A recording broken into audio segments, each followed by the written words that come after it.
buenos días, noches a todos mis espectadores. Como bien todos sabemos, estamos en una situación de alerta y me han mandado que haga mi pequeño programa aquí, en mi casa. Por lo tanto, bienvenidos al Rincón Literario y nuestro programa de hoy se llama Vientos del pasado desde la Edad Media al Barroco.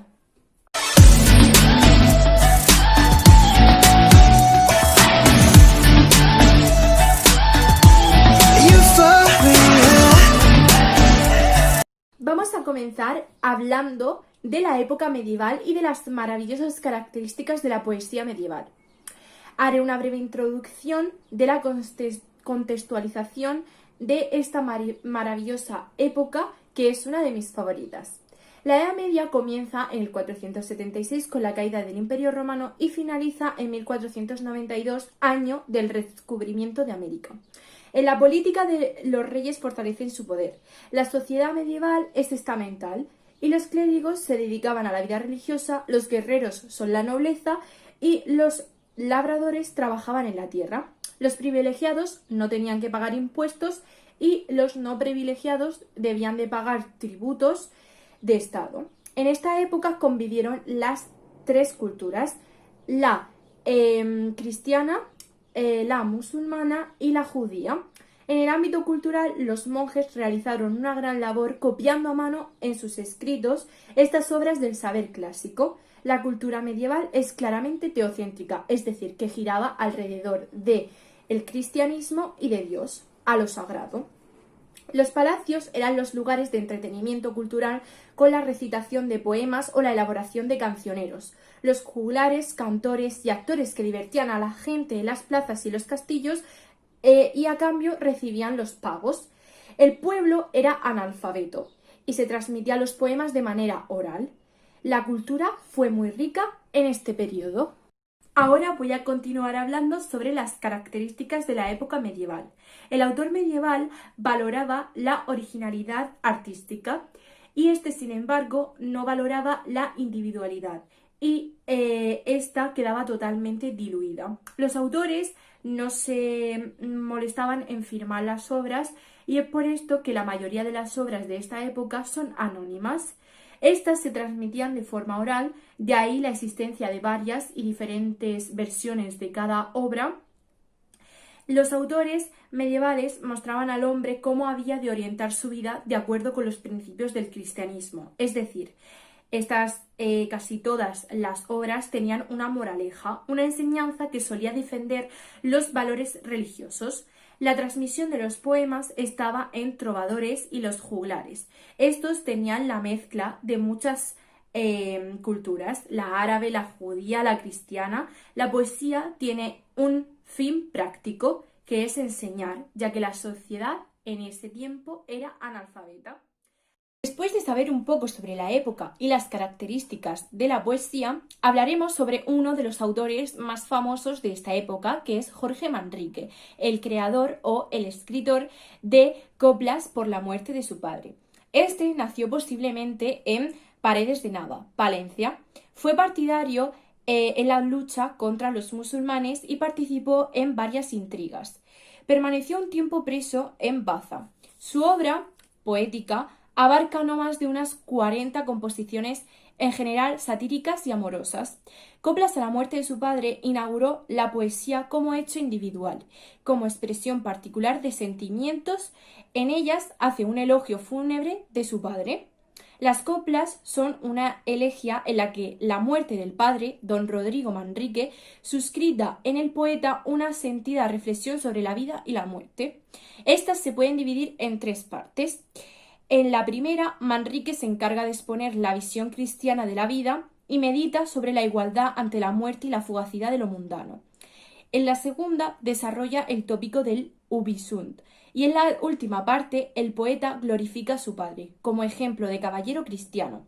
Gracias a sus hechos gloriosos, triunfa sobre la muerte y deja un gran consuelo a sus parientes. Después de puesta la vida tantas veces por su ley al tablero, después de tan bien servida la corona de su rey verdadero, después de tanta hazaña, a que no puede bastar cuanta cierta, en la subilla de Ocaña vino la muerte a llamar a su puerta, diciendo: «Buen caballero, dejar el mundo engañoso y su halago. Vuestro corazón de acero muestre su esfuerzo famoso en este trago. Y pues de vida y salud hicisteis tan poca cuenta por la fama, esfuércese la virtud para sufrir esta afrenta que vos llama. No se os haga tan amarga la batalla temerosa que esperáis, pues otra vida más larga de la fama gloriosa aquí dejáis.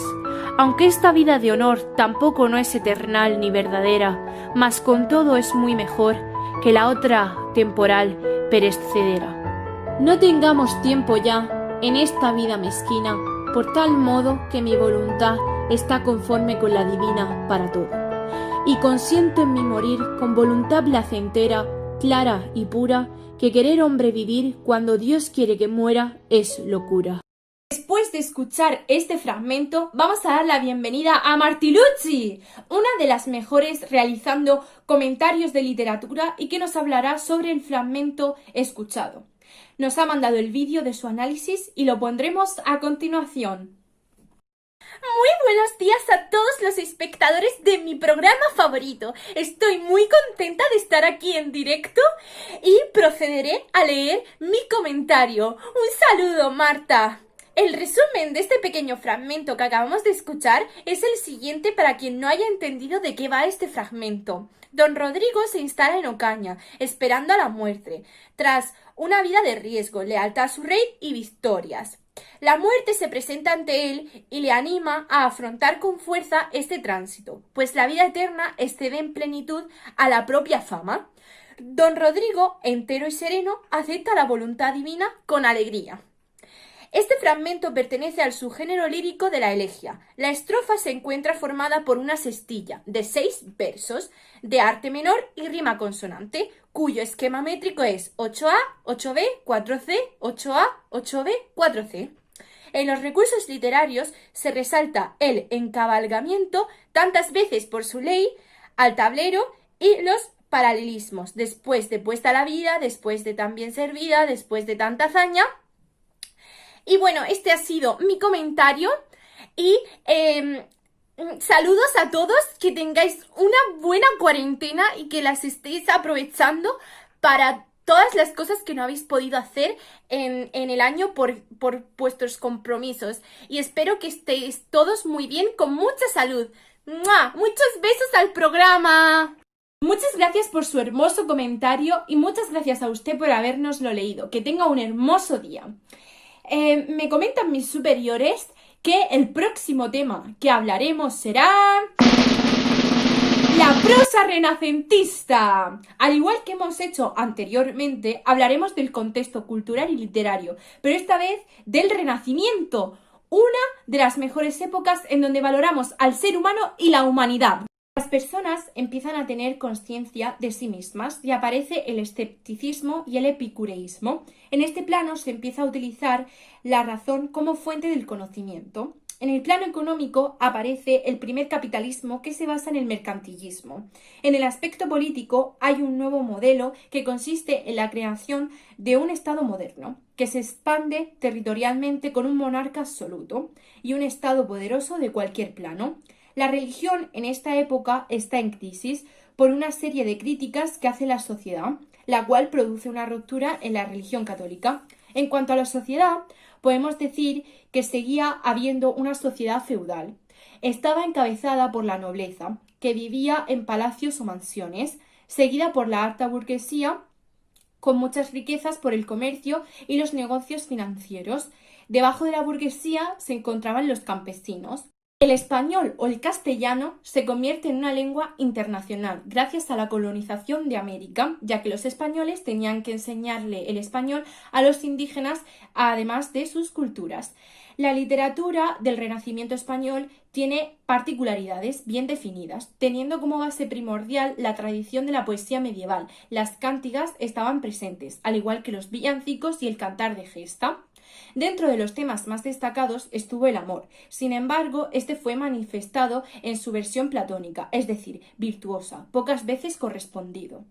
La naturaleza fue el medio predilecto y gran protagonista de la literatura del Renacimiento español. La lengua usada en la literatura de este periodo se caracterizó por ser muy sencilla y natural. Se nota un distanciamiento del lenguaje rebuscado.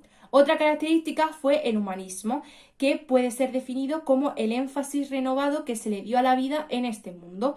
Los humanistas sentaron un gran interés en la dignidad del hombre y sobre las posibilidades del mismo sobre la vida en este mundo. Se utilizaron los versos en decasílabos y alejandría. La prosa se convierte en modo de expresar las opiniones.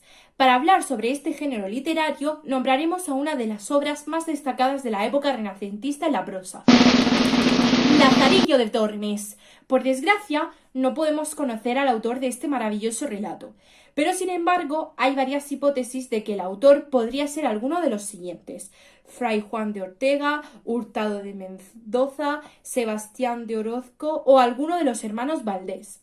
Los motivos de este anonimato se pudo deber al tono crítico con el que la novela aborda cuestiones como el comportamiento de algunos religiosos y por lo vergonzoso de la situación final de Lazarillo.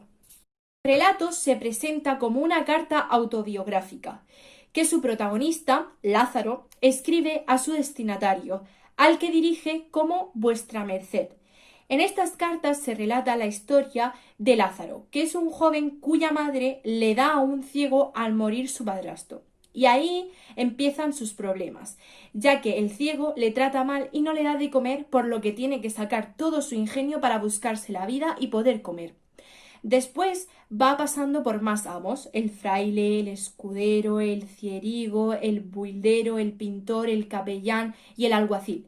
Finalmente, tras muchos esfuerzos, este alcanza la posición más alta a la que puede aspirar con su oficio de pregonero y se casa, pero su esposa le es infiel, pero este trata de restarle importancia.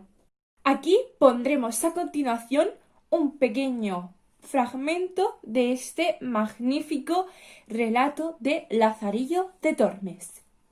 Salimos de Salamanca y, llegando a la puente, está a la entrada de ella un animal de piedra, que casi tiene forma de toro, y el ciego mándome que llegase cerca del animal, y allí puesto me dijo: Lázaro, llega el oído a este toro, y oirás gran ruido dentro de él.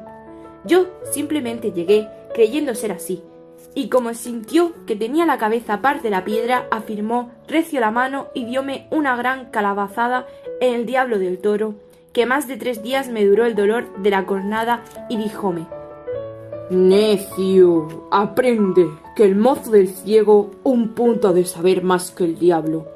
Y rió mucho la burla. Parecióme que en aquel instante desperté de la simpleza en que, como niño, dormido estaba. Dije entre mí: verdad dice este, que me cumple avivar el ojo y avisar, pues solo soy, y pensar como me sepa valer. Después de escuchar este maravilloso fragmento, daremos la bienvenida a otro de nuestros seguidores, Juan, que nos ha mandado un vídeo de este comentario narrativo desde su casa. Pondremos su vídeo a continuación. Muy buenos días, chicos y chicas. Espero que estén teniendo salud y sus familias se encuentren bien. Muchas gracias al programa por dejarme hacer uno de mis mayores artes, los comentarios narrativos. Para comenzar, este fragmento pertenece al primer tratado en donde el joven Lázaro ya ha sido entregado al ciego, el cual será su nuevo amo. Este se encarga de despertar a Lázaro de su inocencia infantil y hacerle ver que la astucia es indispensable para vivir. En este texto se puede observar en la manera en la que el ciego le da contra la estatua y le dice que es un necio al creer en las cosas que no tienen sentido alguno.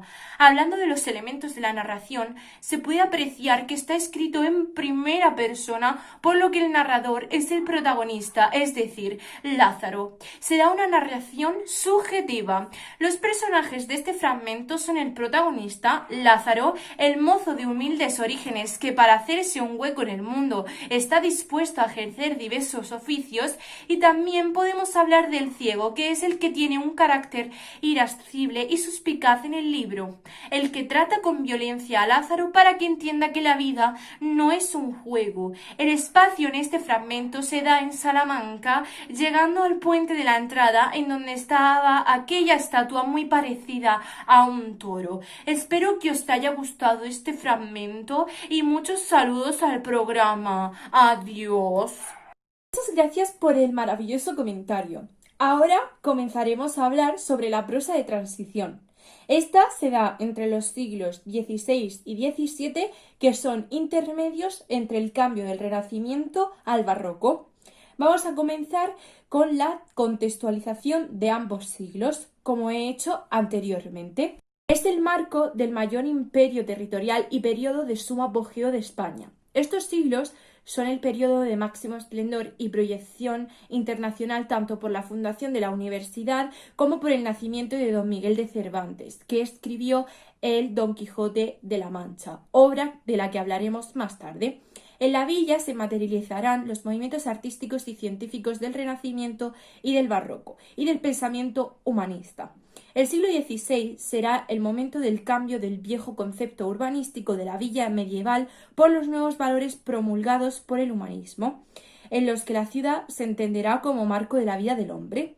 En el siglo XVII será el de la consolidación y expansión del modelo urbanístico, convirtiendo a la villa en un centro urbano monumental, tras las conversiones forzosas en el reinado de los reyes católicos.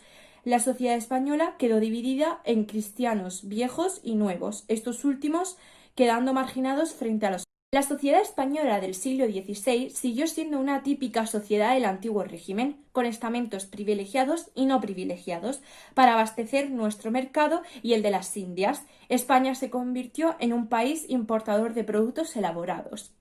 Una vez que he explicado la contextualización de estos siglos, hablaremos de las características de la prosa de transición. Las características de esta prosa son una mezcla de la prosa del renacentismo y de la prosa del barroco. El estilo es sencillo y llano en apariencia, pero solamente en apariencia. Un detallado análisis revela el sabio manejo de numerosas figuras retóricas, como son la ironía, las elipsis, los juegos de palabras o las antítesis, etc.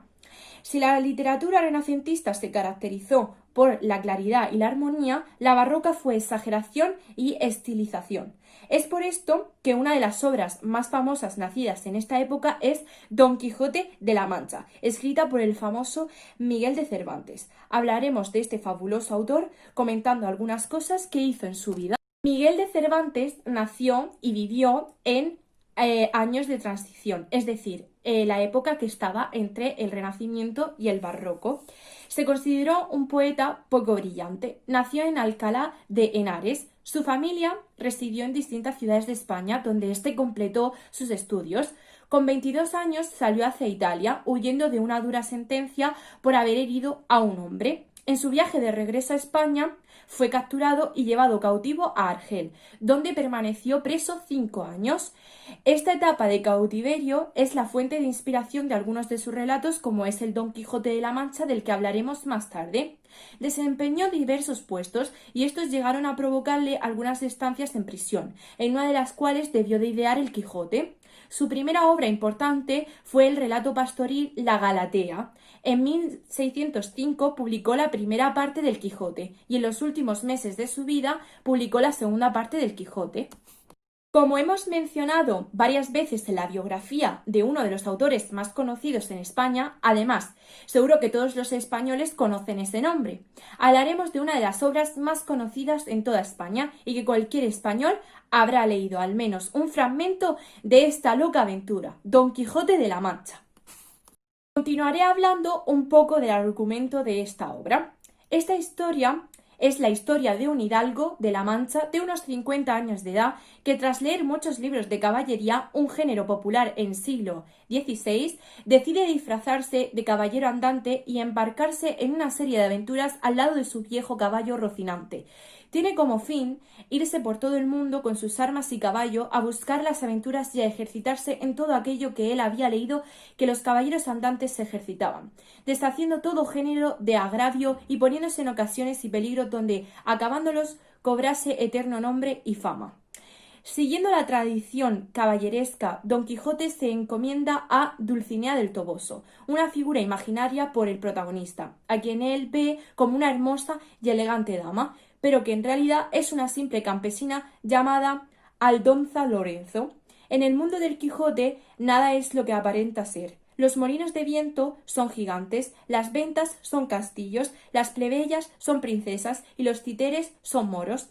Durante sus andanzas, los caminos de Don Quijote y Sancho Panza, su escudero, se cruzan con otros personajes que cuentan sus historias. No todas las aventuras son divertidas ni graciosas. En algunas, especialmente en la segunda parte, Don Quijote y Sancho Panza se convierten en los blancos de burlas y engaños. Al final, Don Quijote ya no es el personaje cómico y burlesco. Vencido por el desengaño, el protagonista recupera la cordura poco antes de morir en su casa. Después de haber hablado de este famoso autor, pondremos un fragmento de este relato y llamaremos a otro de nuestros expertos en comentarios literarios. En efecto, rematado ya su juicio, vino a dar en el más extraño pensamiento que jamás dio loco en el mundo, y fue que le pareció convencible y necesario, así para el aumento de su honra como para el servicio de su república, hacerse caballero andante y irse por todo el mundo con sus armas y caballo a buscar las aventuras y a ejercitarse en todo aquello que él había leído que los caballeros andantes se ejercitaban, deshaciendo todo género de agravio y poniéndose en ocasiones y peligros donde, acabándolos, cobrase eterno nombre y fama. Imaginábase el hombre ya coronado por el valor de su brazo, por lo menos del imperio de Trapisonda, y así, con estos tan agradables pensamientos, llevado del extraño gusto que en ellos sentía, se dio priesa a poner en efecto lo que deseaba, y lo primero que hizo fue limpiar unas armas que había sido de sus bisabuelos que, tomadas de Orín y llenas de moho, luengos, siglos había que estaban puestas y olvidadas en un rincón.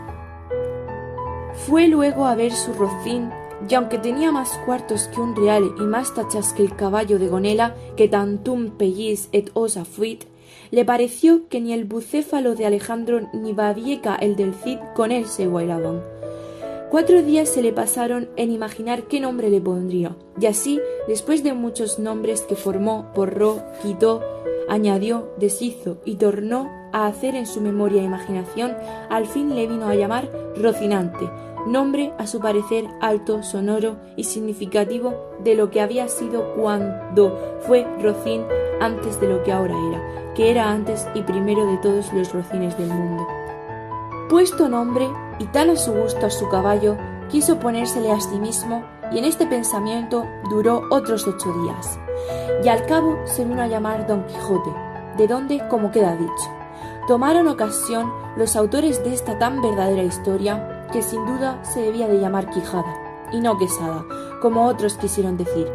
Pero acordándose que el valeroso Amadís no sólo se había contentado con llamarse Amadís a secas, sino que añadió el nombre de su reino y patria, por hacerse famosa, y se llamó Amadís de Gaula, así quiso, como buen caballero, añadir al suyo el nombre de la suya, y llamarse Don Quijote de la Mancha, con que a su parecer declaraba muy al vivo su linaje y patria, y la honra con tomar el sobrenombre de ella. ¡Guau! ¡Ha sido impresionante! Hace tanto tiempo que no leo esta obra que siento que se me van a saltar las lágrimas. Bueno, dejemos de lloriquear y demos la bienvenida a otro de nuestros grandes seguidores, Michael. Hola, espectadores. Uy, madre mía, me siento todo un youtuber al grabar este vídeo. Bueno, no les deseo unos buenos días porque supongo que ya muchos lo habrán hecho.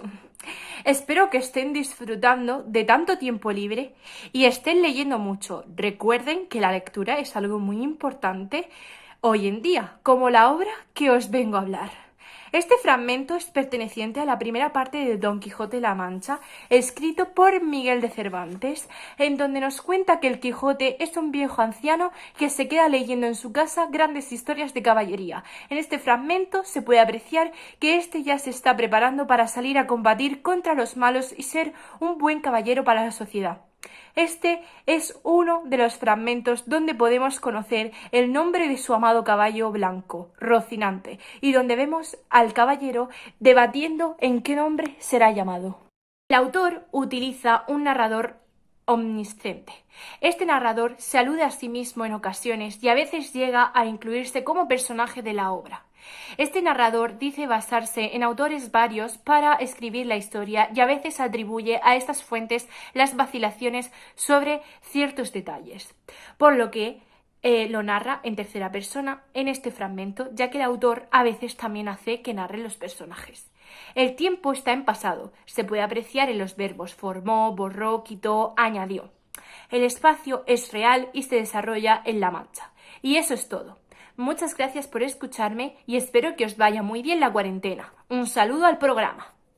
Madre mía, gran comentario. Me hace recordar a mi infancia. Bueno, continuamos con el último tema del que hablaremos hoy.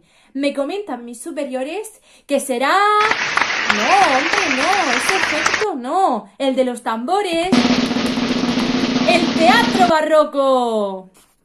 Primero hablaremos de la contextualización de la época y después de las características del teatro barroco, que es uno de los más reconocidos por toda España. El barroco fue un periodo de grave crisis política, militar, económica y social que terminó por convertir a España en una potencia de segundo rango dentro de Europa. Ahora continuaremos hablando sobre las características del teatro barroco. La obra teatral integra los elementos de la tragedia y de la comedia. Aunque el final sea trágico, debe restituir el orden para que el espectador sienta placer catártico. La obra tenía que tener una sola acción principal, un único escenario y los acontecimientos debían suceder en el mismo día. Para hablar de este apartado hemos traído una de las mejores obras del teatro, La vida es sueño de Calderón de la Barca. Este dramaturgo nació en Madrid y recibió una sólida formación tecnológica en el Colegio Mayor de Jesuitas, muy presente en sus obras. Estudió también en las universidades de Alcalá y Salamanca. Aparte de algún episodio como soldado, dedicó la mayor parte de su tiempo a escribir obras teatrales, como La vida es sueño, de la que hablaremos a continuación. Esta obra es una tragedia filosófica donde el príncipe Segismundo aparece, sin que él sepa por qué, prisionero en una torre en la que le ha encerrado su padre, el rey Basilio, para evitar el cumplimiento de una predicción astrológica. Pero debido a que el rey confía también en la libertad, decide probar a su hijo y lo pone en el trono. Como el heraldo anunciaba, se comportaba brutalmente, de manera que lo encerraron de nuevo. Segismundo acusa a su padre de tiranizar su libertad y una rebelión libera al príncipe de nuevo, que en esta ocasión sabrá controlar su pasión y con ellos triunfar sobre un destino adverso. Nunca antes había visto una obra así. Vamos a ver la representación que nos trae la compañía Viva Murcia. Es verdad, pues reprimamos esta fiera condición, esta furia, esta ambición. Por si alguna vez soñamos y si haremos, pues estamos en un mundo tan singular que el vivir solo es soñar. Y la experiencia me enseña que el hombre que vive sueña lo que es hasta despertar. Sueña el rey que es rey, sueña el rey que es rey, y vive con este engaño mandando, disponiendo y gobernando. Y este aplauso que recibe prestado, en el viento escribe y en cenizas le convierte la muerte, desdicha fuerte. ¿Qué hay quien intente reinar, viendo que ha de despertar en el sueño de la muerte? Sueña el rico en su riqueza, que más cuidados le ofrece. Sueña el pobre que padece su miseria y su pobreza. Sueña el que a medrar empieza, sueña el que afana y pretende, sueña el que agravia y ofende, y en el mundo, en conclusión, todos sueñan lo que son. Aunque ninguno lo entiende, yo sueño que estoy aquí, de estas prisiones cargado, y soñé que en otro estado más lisonjero me vi. ¿Qué es la vida? Un frenesí. ¿Qué es la vida? Una ilusión, una sombra, una ficción, y el mayor bien es pequeño, que toda la vida es sueño y los sueños, sueños son. Ahora tenemos un nuevo vídeo de otro de nuestros seguidores amantes de la literatura, que nos trae el comentario teatral de esta magnífica obra. Demos la bienvenida a Mari Carmen, que nos trae su vídeo y lo pondremos a continuación. Hola, buenos días. Procederé a leer mi comentario teatral. Empezaremos haciendo un resumen de la obra que acabamos de ver. Sale el protagonista principal, que se encuentra en la torre encerrado por su propia voluntad por su padre, al no haber sido bueno como rey. El tema es la posición entre el destino y el libre albedrío. Este teatro es reflexivo y de contenido ideológico, que deja ver la sólida formación del escritor en la exposición lógica de los temas y en la abundancia de metáforas y símbolos. Su visión dualista del mundo tiene su expresión en antítesis, contrastes, estructuras bimembres, etc. Hasta aquí este comentario teatral. Espero que os haya gustado. Un beso al programa. Bye. Fantástico comentario. Bueno, chicos, a todos mis espectadores siento deciros que el programa de hoy ha finalizado. Y espero que os haya encantado, que os hayáis disfrutado de todas las obras, de todos los comentarios y espero que os haya ayudado a aprender más sobre la Edad Media hasta el Barroco. Y hasta el siguiente programa.